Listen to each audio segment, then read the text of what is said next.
Well, Kiwanis, it's great to be with you today. Beautiful day. June 20th, the year. It's 171st day of the year. Any rate, some important events that occurred on this date. One of the first that's of importance is in 1248, on June 20th, the University of Oxford received its royal charter. I think I may have mentioned to you before that the two largest libraries around this period, around the 1200s, in all of Europe were both in England, Oxford and Cambridge. And they both had handwritten books, because this predated the Gutenberg and movable metal types and printing as we know it, and by a couple hundred years. And they were the largest two libraries in Western Europe. They both had about 200 tomes, 200 volumes, okay? So you can see the printing press had a bit of an effect on learning and so on. Of course, most people couldn't read back then, so it didn't matter. They were told what were in books. But they learned later how to read, and when the printing press came into place. Well, it was on this day in 1782, the U.S. Congress adopted the Great Seal of the United States. You all know what the Great Seal looks like. I had a plate with it on. I'll pass this around. Anyway, you can see it. I was going to bring an earlier one, but ran out of time today. I had too many meetings. One of the earliest I've got is on a Washington Peace Medal. I'll have to bring it. That has a little slightly different design. Went through 3 or 4 phases. But it was also on this date in 1787 that Oliver Ellsworth, one of the founders of our nation, founding fathers, third Chief Justice of the United States Supreme Court, moved at Federal Convention in Philadelphia, the Constitution Convention, to call the government the United States rather than the national government of the United States, which Randolph had proposed, or the United Colonies. I have a document signed on July 4th, 1776, paying in Connecticut to succor 1,000 troops for the United Colonies, but actually our name changed to United States. It was also on this date in 1837 that Queen Victoria succeeded to the British throne. And before our current Queen Elizabeth, the British's Queen Elizabeth II, was the longest reigning monarch in British history. 63 years she was on the throne. She was 5th in line for the throne when she was born. Everybody died, and including her uncle, George IV, who was only in a short time. And her father had died quite young, but she ended up at age 18 becoming the Queen of England. She had a rather unhappy childhood. I don't know if you've seen some of the recent programs they've had about her on History Channel and other places. Been kind of interesting. But her mother was under the influence of a fellow who wanted to take control of the British government and didn't try to keep her and her daughter away from their George IV and those relatives in the royal line. So she had a rather unhappy childhood, although she learned a lot of languages. She spoke 5 different languages and was very brilliant that way. When she became queen at age 18, a lot of people didn't have a lot of feeling that she'd know enough to be queen. But right at the first meeting that afternoon, she took charge and basically booted her mother and and her boyfriend out of the assembly at the time. She fired him. Conway was his name, and made her mother very angry, but she was not in close contact with her mother thereafter. At any rate, a couple of things about her that I think are fascinating that you may not know, and I brought a book that she inscribed, signed. This is presented to the Shepton Mallet Mechanics Institute. That was one of her late husband, the Prince Consort's, Prince Albert's, who was her first cousin, incidentally, married her first cousin. And she proposed to him, because you couldn't propose to the Queen. So she proposed to her husband, Albert, her cousin, and that's how they got married. And they had a wonderful marriage. They had 9 children. In fact, it was as a result of their huge family that they intermarried in most of the big royal families throughout Europe. Now, we know that by documentation now, medical documentation, that by the process of elimination, hemophilia started with Victoria. It was called the royal disease. And her children, one of her sons died of it. This is the blood disorder where blood won't coagulate. And at least 3 of her grandsons and 1 great-grandson died of hemophilia. And from there it went out through the nations of the world. And she is the earliest known carrier of that blood disorder, hemophilia. So not one of her more famous things that she should be noted for, even though the age that she lived in is named after her Victorian age. There were 6 attempts on her life during her 63 years. All of them, of course, failed, and none of those that attempted to kill her were ever executed. They were all ended up in, shall I say, we used to call it East High here in Provo, the mental hospital. We were little kids, we always said, hey, you went to East High. Well, you know, people grew up in Provo back in the 50s knew what that meant. Right, Dave? It's old timer. So she was 4 feet 11. Did you know that? Victoria was 4 feet 11. And yet she ruled the largest kingdom in the history of the world at one point that we know, further than the Roman Empire, okay? And the Commonwealth spread throughout the world. Used to say the sun never sets on the British Empire, and that was true during her day. As I mentioned, she proposed to Albert, not vice versa. She was raised by her single mother, but she became a single mother herself quite young when Albert died at 42, and she was in mourning for Albert for 40 years. In fact, the first 2 years, they usually give you, the royal period for mourning was 2 years. First 2 years didn't do much for her. She really missed Albert throughout the rest of her life. She wore black much of the rest of her life. Her letters were bordered in black, many of them, for years after. I've got several of her letters. I mentioned the royal disease and all that. Well, interesting lady, and the Victorian age is named after her, one of the most prominent people in world history. A couple other things that happened on this day. Samuel F.B. Morse received his patent for the telegraph on this date in 1840. Let's see, somewhere I got a Morse letter here. Okay, here's a letter of Sam Morse here. The great started out as a great painter. In fact, he was one of America's greatest artists. And wash your hands, will you? And right, and so one of the great painters. We don't want to add to history too much today. So he was one of the great painters, and the greatest commission he got. He painted several United States presidents: John Adams, James Monroe.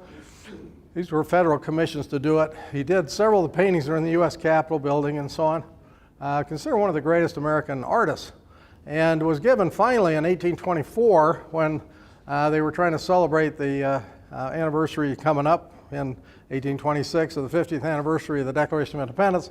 They invited the only general that fought for the American side during the Revolution that was still alive, Lafayette, to come back to the United States, and he was given the commission to paint Lafayette. That was the big commission to have. And it was during the time that he was painting Lafayette, and he had just gotten this commission, was so excited, he wrote his wife about getting this commission to paint Lafayette. Well, the letter that he sent was written a day after she had died. And he didn't know that. He was very close to his wife, but he was away doing this work at the time. And by the time the letter had gotten to him that his wife had suddenly passed away, and she was quite young, she'd had their funeral and been buried, okay? And so most people in history credit that poor communication to his desire to improve communication, okay? Usually things start with some reason. And in the case of Samuel F.B. Morse, he went from being a great painter to an inventor and invented the telegraph. And there were others that took partial credit for it, but ultimately the United States Supreme Court gave that patent to him. And as we know, I brought that piece of the Atlantic cable, I think, a while back, and as we know, the others jumped on the telegraph. I've got an early memorial to the Congress from the territory of Utah that's signed by Brigham Young, W.W. Phelps, and Willard Richards, asking that a great national telegraph be built across the United States, a transcontinental telegraph. They thought improved communication would really help the church, the Mormons, and the Utahns that were so isolated out here at the time. And I think they were the first people to ask Congress to do that in 1853 or 52, I think it was. At any rate, I mentioned Oliver Ellsworth, but I didn't pass his document around. This is that document that was signed originally July 3rd, and then they changed the date July 4th. So that's actually signed on our nation's birthday, the actual birthday, official birthday. A couple other things that happened on this date. They're sort of fun. Alexander Graham Bell installed the world's first commercial telephone service in Hamilton, Ontario, Canada in 1877. This is a letter of Bell's written as Uncle Allie to his granddaughter, or great niece, I should say, grandniece. And then on this day in 1893, Lizzie Borden was acquitted of the, that was the case of the century back in the 19th century for the murders of her father and stepmother. I was reading about that case last night and could have put it down again. It's a fascinating case, and the evidence was so lousy in the case, collecting evidence, that you really wondered, they wondered back then if she hadn't committed the murders, which she may have done. I have a signature of her father, Andrew Borden, which I didn't bring, but I thought that was kind of cool. What's that? This is the one she killed? Yeah, Andrew was actually he started out slow, but he became a very good businessman. And at the time of his death, murder, he had $300,000. It's the equivalent of $8 million today, okay? So that was a lot of people thought that when he started giving some of that, her mother had died, the two sisters' mother, and they had a brother, had died, and the father started giving property away, homes and stuff, to the mother's, the stepmother's family. And a lot of people thought that Lizzie and her sister Emma started getting rather hateful of their father doing that, but who knows? Who knows? She was acquitted at the trial, and these are two letters of Lizzie Borden. One of these, her handwriting is actually quite rare because she became a recluse. She decided to take her father's estate and to buy an expensive home in Fall River, their hometown, Massachusetts. This particular letter, the letters that I have of hers, the letters I have of hers are not friendly, okay? Here's one to a neighbor, and again, this is a couple years after she was acquitted. Several of your neighbors have been very much annoyed by your dog all summer and feel they can bear it no longer. Will you please get rid of him or keep him in the house all the time? If you're not willing to comply with their request, they will feel obliged to complain to the city authorities. No man has a right to keep a nuisance. At any rate, in another letter, she sends the same guy, says, I hope you're going to move soon, okay? She was not a good neighbor to have, probably more ways than one, right? So, we don't know. But there seems to be a lot of, she's still the prime suspect in that murder, even though it was never solved. And then it was on this date that it was on this date in 1977 that Werner von Braun passed away, and I have a signed photograph of von Braun's. The old joke was that we made it to the moon first because our German scientists were better than the Russians' German scientists, and it could have been. But there was a date wherein, let's see, the United States Secretary of State approved the transfer of Werner von Braun and his team of Nazi rocket scientists to the United States under Operation paperclip, which I understand was not just a few scientists, it was 1,500 German scientists were transferred under Werner von Braun, the developer of the V2. It was also on this date, the year before, 1944, that the experimental MW18014, better known as a V2 rocket, reaches an altitude of 176 km, becoming the first man-made object to reach outer space. And we know the destruction the V2 was doing. I actually have pieces of that. I think I brought a piece once, but they're kind of hard to lug. So I didn't want to bring it again. Made out of graphite. It was one of the spinners, or one of the tail directors at the bottom of the rocket. But it was his brilliance and scientific know-how that led to the Saturn V missile, which carried our people to the moon. Well, those are a few of the things. And finally, last thing I'll mention is it's on this day that the movie Jaws was released in the United States. And I think I've shown this, but I like this picture. So I'm bringing it again with Spielberg sitting in the Jaws. This was Spielberg's first big hit, and it actually was set the standard for the summer movies, the summer blockbuster movie that started with Jaws. And we've had a whole series of them since 1975. It's hard to believe that movie came out in 1975. So it's been over 40 years. That was the year I graduated law school, so it's been a while. At any rate, it's been an interesting day in history. Thanks.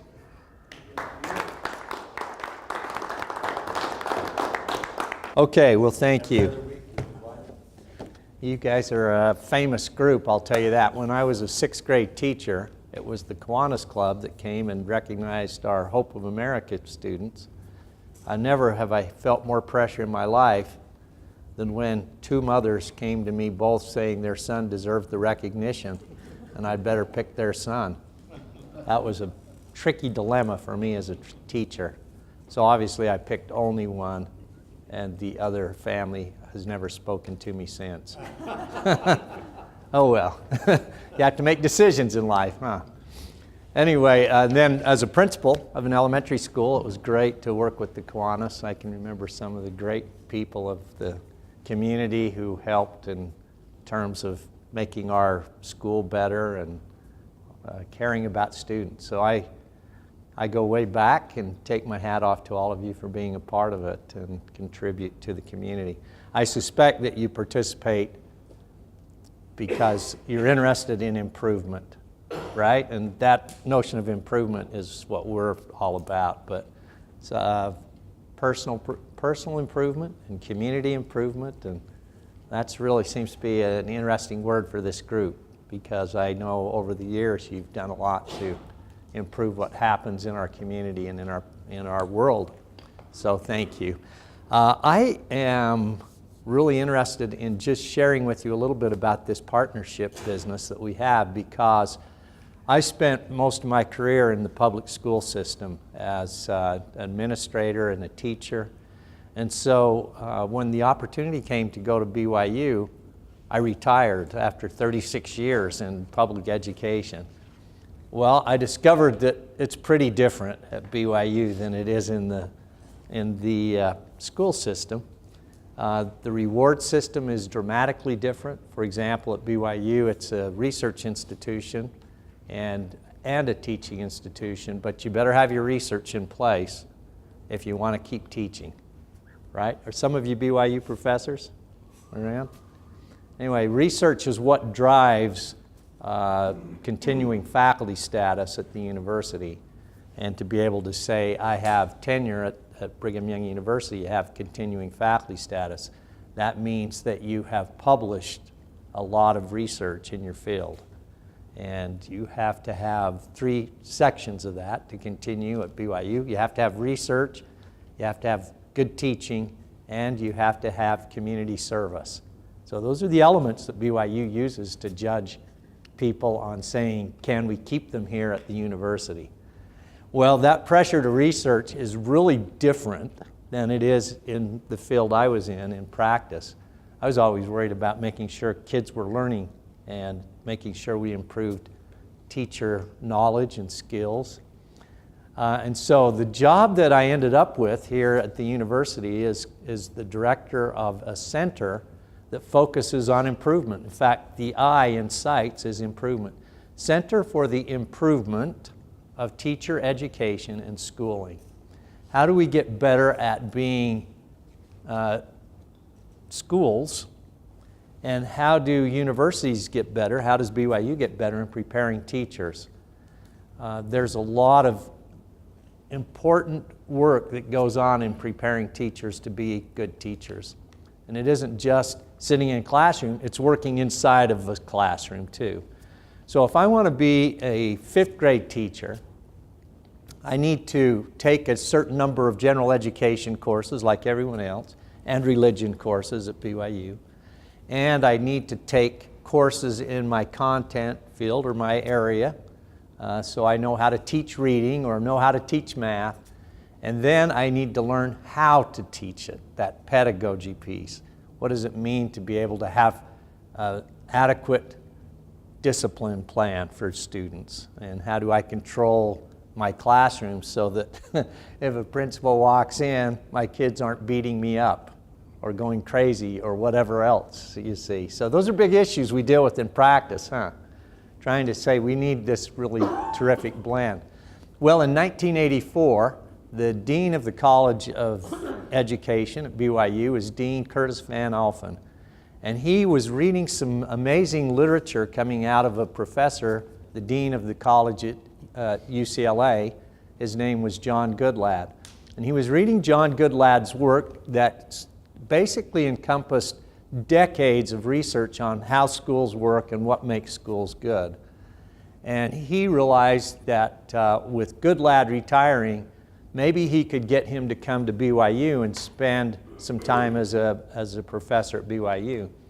Goodlad said, I will come, but not as a visiting professor. I'll come and help you if you want to talk about developing a partnership. So it was one of the first universities and public school partnerships that was organized in the United States with the formal basis of saying we'll sign bylaws and documents and work collaboratively together. So I've got this really interesting way of talking about it. I'm going to give to you this little handout. It's called a model of renewal.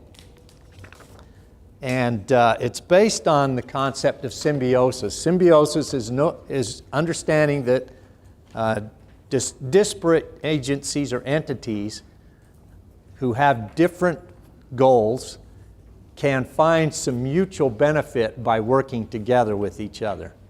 And that's what we call a model of renewal. Again, the word that underscores all of what we do is improvement. How do we get better? How do we get better at what we do? And that's such a powerful goal for an organization and for an individual. I've been working on getting better personally for a lot of years since I was born. So that piece is so valuable to us and critical. Anyway, if you look at this little model here, the notion of symbiosis really requires 3 different elements in it. One is areas of dissimilarity. So that means I can bring something to the table different than what you bring because I work in a different area or a different field or I have different knowledge. That's the notion of we each bring something different that helps us do what we need to do. There has to be an overlap of self-interest in symbiosis. So this will benefit me if I partner with you, if I work in this area. And we were just talking about your role and how you work with United Way and how you work with providers to create this amazing opportunity to provide health services for those who can't get them. And then after you do the overlap of self-interest, you look at a measure of selflessness. So I've thought about this a little bit in terms of my marriage. All 3 of these things really fit into what a good marriage is in a way, right? We have areas of dissimilarity. That's okay. We bring something different to the table. I bring my perspective, what I've been through in my life, my roles I play. My wife brings things to the marriage, things that she does and her role. We have self-interest, and there's nothing that you can think of that probably where you share a self-interest more than in that kind of relationship. But here we're going to be talking about an organizational self-interest. And then, of course, selflessness. And a partnership where there isn't selflessness, where I'm willing to give up something that matters to me and benefit you, that's not a very good partnership. We have to be willing to give up a little bit and think about other people. I call it the common good often. And that's what the framers of the Constitution did. We were talking about that earlier. If the founders wouldn't have had a sense of selflessness, we wouldn't have a Constitution. We wouldn't have it. Did you have a comment? I'm just wondering if you could introduce this into Congress. Yeah, wouldn't it be awesome? Well, now, with that, in fact, I'm going to get to a little piece of that. If you look at some of the areas where we fit with our BYU Public School Partnership, first of all, here's an area of dissimilarity that I didn't put on there, but BYU is a private religious institution. Okay? Their core values are associated with the LDS Church. And if you look at the aim of education at BYU Public, or aim of a BYU degree and their purpose, it's very religious in nature, right? It's very religious. It's basically exaltation, eternal life, things like that. But they have to partner with a public school, separation of church and state. And so in the state context, you can't advocate for a religion. So there's a little interesting dissimilarity that's quite unique, and some people over the United States have asked, how in the world can a private, faith-based institution work as closely with public schools as you do? I'll show you what the answer is in just a second. And then the notion of research, as I mentioned earlier, really what drives professors to be successful is their research getting published is really critical. In the public school system, it's practice. How do we improve our practice? And so there's a little bit of a way you can see how that might overlap, because if research can tell me how to do better in my school, that's a benefit. That's an overlap or an opportunity to improve. And then you look at the overlap of student learning. We really do care about all students learning. I care about the BYU student teachers learning how to be good teachers. In the public school, when I step in this arena, I care that the university prepares outstanding teachers. I want to hire their teachers. If they don't prepare good, solid teachers, I don't want anything to do with them. So now you can see how we've got an overlap there, and that notion of training is a big deal. And so then we get into selflessness with the university and the public school partnership. Part of that is the notion that with university, there may be some expertise that we can help improve teacher learning, because as teachers grow and develop professionally, they get better at what they do. And when they're better, they have higher levels of learning, student learning. Budgets are a big deal. Brigham Young University and the McKay School of Education literally carves out funds to help improve teachers that are already teaching. They don't just worry about student teachers and preparing people to be teachers. They also worry about teachers in the public schools. Now think about why they would do that.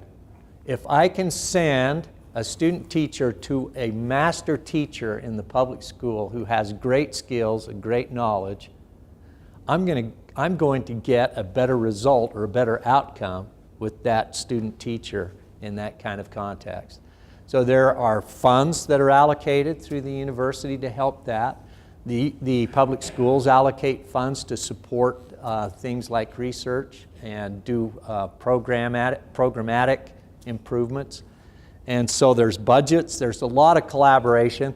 I don't know any place in the United States where 5 superintendents and the dean of the College of Education meet once a month.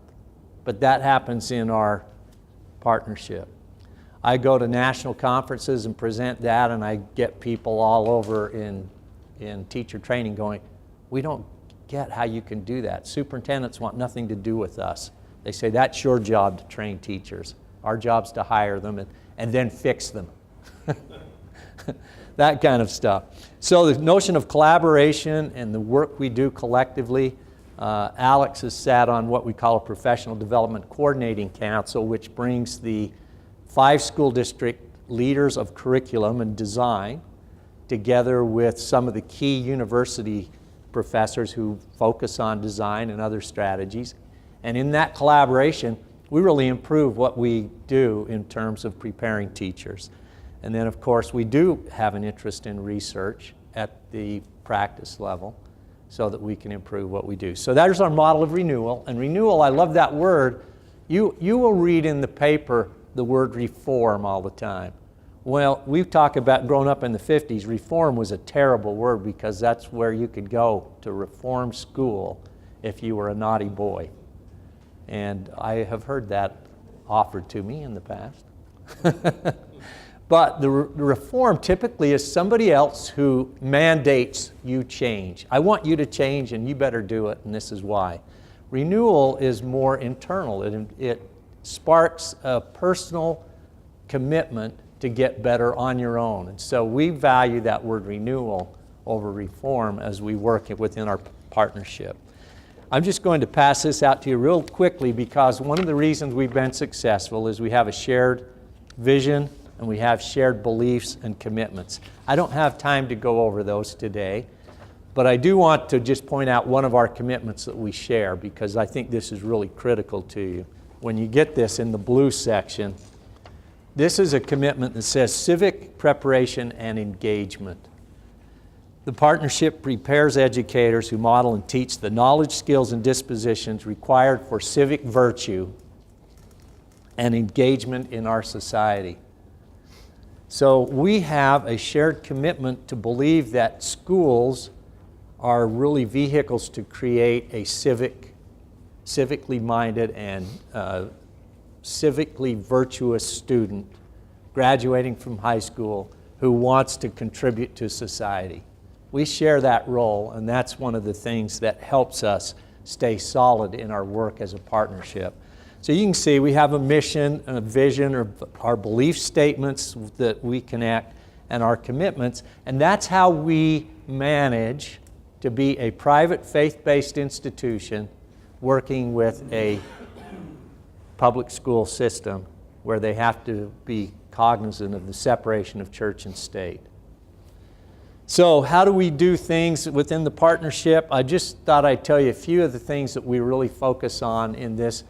First of all, we spend considerable time working through these commitment statements by helping teachers, principals, superintendents, university professors, others understand what they mean. If in this day and age, if you don't share those common belief statements and you embed those into your organization, it's easy to just all of a sudden have people splinter off, filter out, lose interest. I no longer want to be a part. What brings you here? You have shared values, right? And you share those values through your association, through your interests in the community. Well, that's what we do. We spend considerable time training and helping teachers think about the real mission of education. Sometimes we get hung up on things like test scores.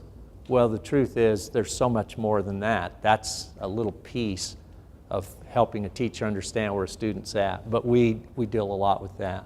So we call that an associates program. We do about 125 people a year through that, up to 160 depending on how many we get. And all 5 school districts do it, and the university sends professors to be a part of it.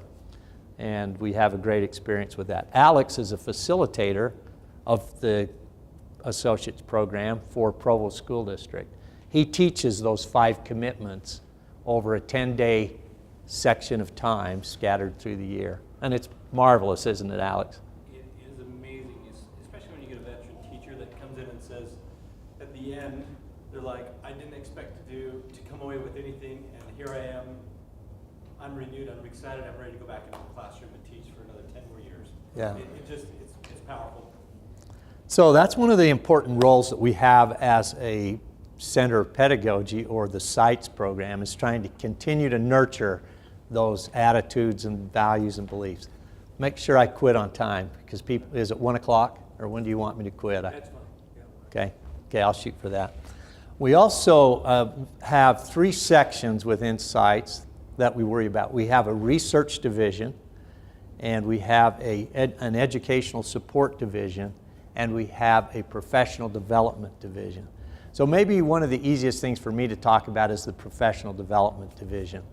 We have in that category opportunities to help develop teacher knowledge of those teachers that are already in the school. Now think about this. When you graduate from college and enter the field of teaching, you're what we call a novice. There's no way you could know what a teacher knows with 20 years experience. So we help new teachers especially gain skills in different areas. And the state of Utah offers what's called an endorsement program in different content areas. So if I become an endorsed teacher of reading, for example, that means I've got much more knowledge and deeper skill capacity to guide students to be better at literacy. So we offer what we call these endorsements through the state of Utah, and those are in literacy or reading, mathematics, technology, art. We even have a great arts endorsement. STEM, which stands for science, technology, engineering, and math. And I think I named them all. So we offer endorsements that allow that. One of the things that we know from research is that in a school, a critical person in that school is the principal. The principal has the hands on the steering wheel of the school and can guide the mission, vision, values of a school. So we offer through the university what's called a Principals Academy. We bring principals in from the 5 school districts. We have a 2-year program where we work collaboratively with them to understand the elements of effective leadership and things that principals do to make a difference in their school. How to understand data, how to interpret data, how to work with students. What do teachers need to know that make the most significant difference in their classrooms? So we work with principals in that regard, and that's a role I play. I run the Principals Academy for the partnership. We have an instructional coaching academy. One of the things that we have found in teaching, you get a lot more growth when a teacher, a master teacher, works with a novice teacher than a principal working with a novice teacher. Does that surprise you? It doesn't surprise me. So we train coaches. If you think about how football teams work, they have a lot of coaches. They have a line coach. They have a backfield coach. They have a quarterback coach, because they get expertise in some area and then they can share that expertise to enhance the skill of those people. We take master teachers from the 5 school districts. We give them training in how to coach new teachers. They go into the classroom and they coach. It's a beautiful arrangement because they don't evaluate the teachers and say, you're in trouble with me or whatever. They're a peer. They're saying, let me work through a couple of thoughts with you on how you could do some things differently. Well, there's all kinds of things that go on in our partnership. We have a really solid connection. Our partnership is 33 years old this coming year, and it's just the envy of a lot of places across the United States.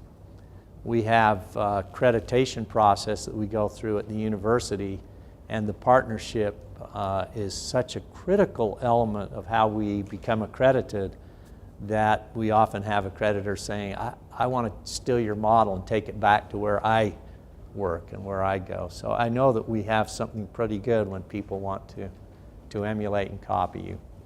I think that's good enough to give you a sense of what we do. Do you have any questions that I can answer before I sit down? Please. I don't know whether it's true or not, but I heard that you eliminated American history from the 4th grade. Is that right? Well, they have not. No, but U.S. history is taught in 5th and in 8th and as juniors. But what they have done is said, we're not going to say here's all the dates and content kids need to know. Here are the skills kids need to know. History teachers collaborate together and say, we're going to teach this skill, like we'll talk about the Constitution or the Founding Fathers, and in that we want students to understand what compromise means. What does that mean to be able to compromise on something? How do you get at that? How can you teach that concept? So it's more conceptually based now within the core. Yeah, but it allows teachers the flexibility within the core to say, I'm going to teach those ideas by using the Founding Fathers. I'm using that as an example. Yeah, so it allows teachers a little more flexibility to say that. But no, there's still emphasis on that. In fact, I just spent a week in Philadelphia last week with 25 teachers that we took back to help them gain a better appreciation for the founding. I have one other question. I have a son who went through school in the 4th grade. I taught him how to speed read. Wow, that's pretty impressive. He went from a couple hundred words a minute to 4,200 words a minute with very good comprehension. And I would advise that scope be taught in the schools because it would save them all kinds of time for studying afterwards. I see all these kids packing things home, packing them back and so forth. But also mnemonics would be a very vital thing. How to remember things that they are covering rather than just passing it through and never getting the knowledge. I used to be able to, I could give you the page of a Sears catalog of what was on any given page. And it's not a difficult task, but if they understand the concepts of how to remember and speed read, I think those are two basic concepts that could be taught to the elementary. This was 4th grade, really. Yeah. 1,000 books in that one year. That's a great idea. In terms of speed reading, there's a bit of a challenge there because we have children that come to us language poor now. And language poor means that they have had significantly less exposure to language itself. And they really often have to struggle. We really work hard. Well, Alex works extraordinarily hard, and Bob did too, to try and deal with English language learners and getting them to read. But there's certainly a place for that. I can understand that, and I use mnemonics all the time myself. So, no question. Thank you. How does English language learning as an issue, how do you deal with that in the areas of dissimilarity in working with your teachers? We actually have our student teachers now coming out of school with a minor in English language learning. So that's one of the minors that elementary teachers pick up as they go through the system. We have a lot of people in the secondary role getting teaching English as a second language. And so we emphasize that more, and you see that across America because so many children now come, immigrants, or come into the schools without English. And teachers need those skills. Some of the endorsements, and that's an endorsement I didn't mention, but we do an endorsement for teachers who have been in the system that want to learn how to work better with ELL learners. Yeah. Okay, Gary, good. you didn't tell who is in the partnership. Explain who's in the partnership. Okay, yes. Well, sorry about that. Maybe I made an assumption there, but we have 5 school districts in our Brigham Young University Public School Partnership. Alpine is the largest district in the state. They have about 76,000 students in their district. Then we have Jordan School District. They have about 56,000 students in their district. We have Nebo School District comes in about 33,000. Provo District's about 15,000, right in there. And then we have Wasatch School District has about 5,500 students up in Heber City. So we can have students placed anywhere from what you might call an inner city experience in Provo with like Timpanogos Elementary might have 90% free and reduced lunch, children in poverty, and 50% ELL. up to Heber and city, a rural district. So we have a lot of diversity, and we place student teachers in those different school districts for experiences and opportunities, different opportunities. It's really important that they get hands-on experience in a classroom with a master teacher, and that's what really helps drive our entire partnership, that experience. And so those are the 5, and then in the college at the University of Brigham Young University, whoops, I about said U of U, I don't know what, the red threw me. At BYU, this is a really huge major to be a teacher in teacher education because it involves 27 majors across campus in 7 colleges and 23 minors. So it isn't just elementary education. It involves special education, it involves math education, engineering. There's even a Latin major in teacher education. We don't get very many students in that. But that gives you a sample of the breadth. We're the largest development piece at the university. 10% of the students are tied to education in some factor through secondary or elementary or special education. Yeah. We read about this crisis now. You can't retain teachers because they make so much more doing something else. How is that coming? Are they making some progress? I know I've seen that the legislature's giving them more money now. Yeah. That may be a step. How do you feel that overall that's going to evolve and end up? I am scared to death of the crisis. It is going to be worse than anything I can imagine. And I'll tell you why. University of Utah used to produce 950 teachers a year. They're down to 350. People don't want to major in education. BYU has literally halved the number of graduates in education. There is a looming crisis. Half of what they used to have. Half of what they used to have. And so what we're seeing are people saying, you know what, I don't want to be a teacher. I don't like the way they're looked at in society or whatever else. I don't think I can make twice as much money doing something else. Why would I be a teacher? Don't you think a big part of that is the state legislatures doing all they can to undermine education?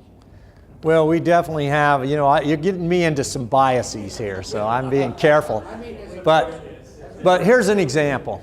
I mean, as you observe it, and you see all these guys in the legislature who are involved in private schools and other interests that are really a conflict, it makes you wonder if they're not trying to undermine public education. It looks like they are. I can't say. Yeah, well, it's a challenging thing because what we have in our area is so different than what might exist in Detroit.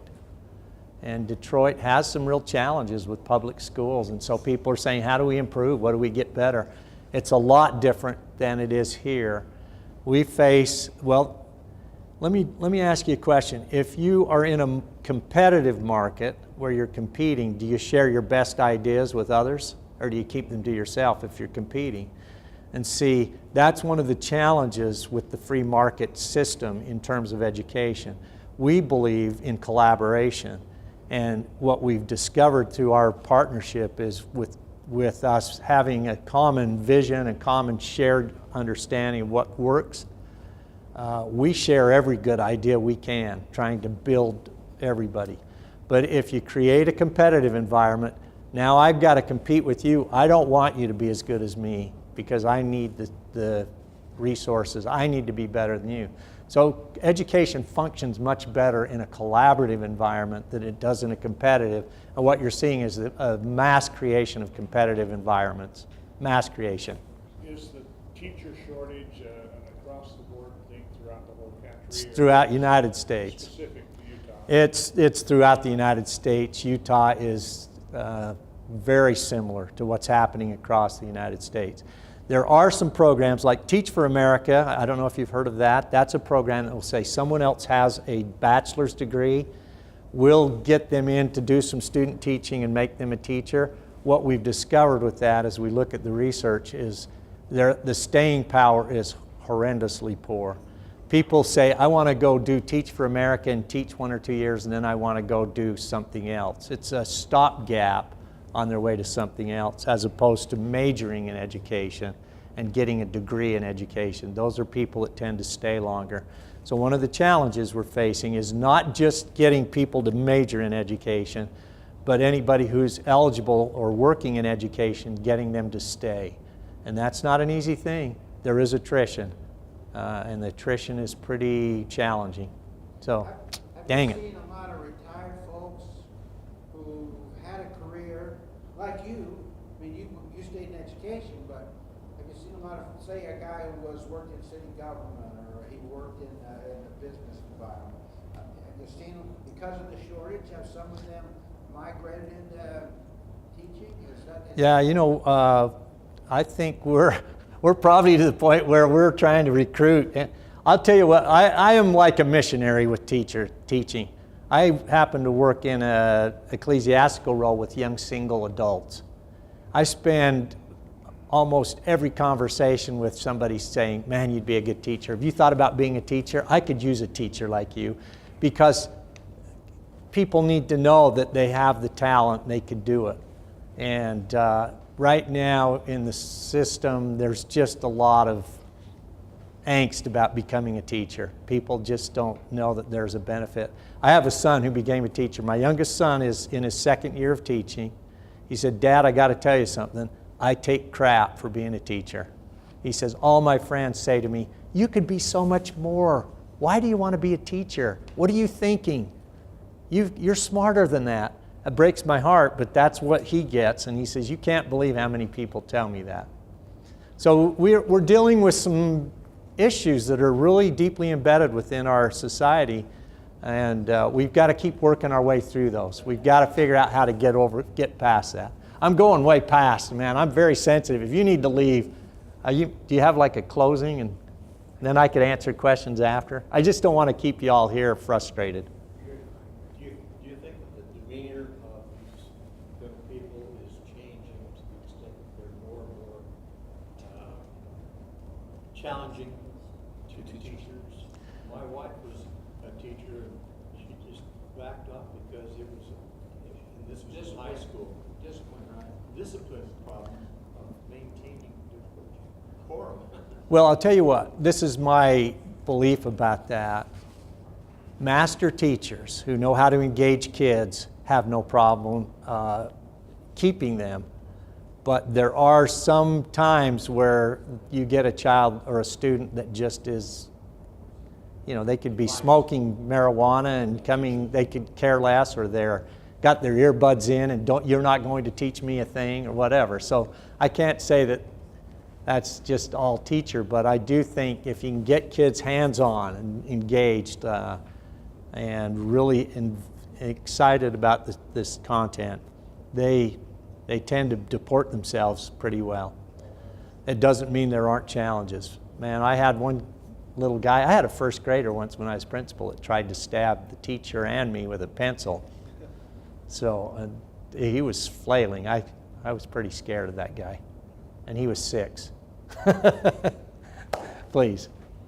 Talks about teaching civic virtue, and I'm sure that there's an interaction between the values that you bring from the university versus what you can translate it into in the school system. But what values are they really trying to promote? What is it? Because it can't be the religious values. So what are the values that are being transmitted or being transmitted into the schools in order to have the appropriate kind of response from the students? That's a great question. One thing that I will say about BYU graduates, we had Clark County come up. They've come up about every other year. Largest school district in Nevada. Right. So they have about 600,000 students. They said to the dean, we'll take every one of your kids, every graduate. You tell them they've got an open job in Las Vegas. All they have to do is come down. We'll hire them. Sight unseen. We don't even care about their student teaching record. We'll take them because they've got the kind of values we love in a teacher. So one of the things you start with is the example of the teacher. So when you start talking about civic virtues, you get into a lot of those basic things. Remember that old poem, Everything I Needed to Learn, I Learned in Kindergarten? I learned how to share. I learned how to take turns. I learned when it was my turn to talk. I learned not to take things that didn't belong to me. Those are all embedded within an educational process when you get into a classroom. Honesty, it goes on and on.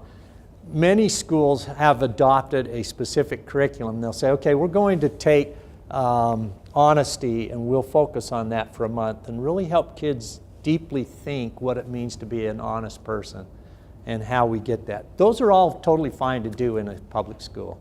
There's no issue with that. Where you have to be careful is saying, okay, we're going to use Joseph Smith as an example of honesty. You know, you can't do that. Or this is what prayer looks like, and if you're in trouble on the playground, say a little prayer. Those are things you just can't do. Do you have a better way of an example? No, one of the things that a couple weeks ago when we talked about systems of support, that's one of the components that we tried to bring in was how do we teach these dispositions, these values, these cultural components that are oftentimes overlooked. We focus on academics and we miss these key components that the university is very big on making sure that we continue to promote. See, the golden rule is really an easy value to teach, and where you get at that is if you have a bullying incident, well, how would you feel if that was you, and what would you do differently? And you work through those issues. By the time a student's been through that, through elementary and junior high and high school, and of course, you know, kids in developmental stages tend to want to set aside some of the values they've taught to explore their own world. And you have to work with that. That's the agency, I guess, that you deal with. What values do you see as the most problematic right now in schools? Probably self-interest.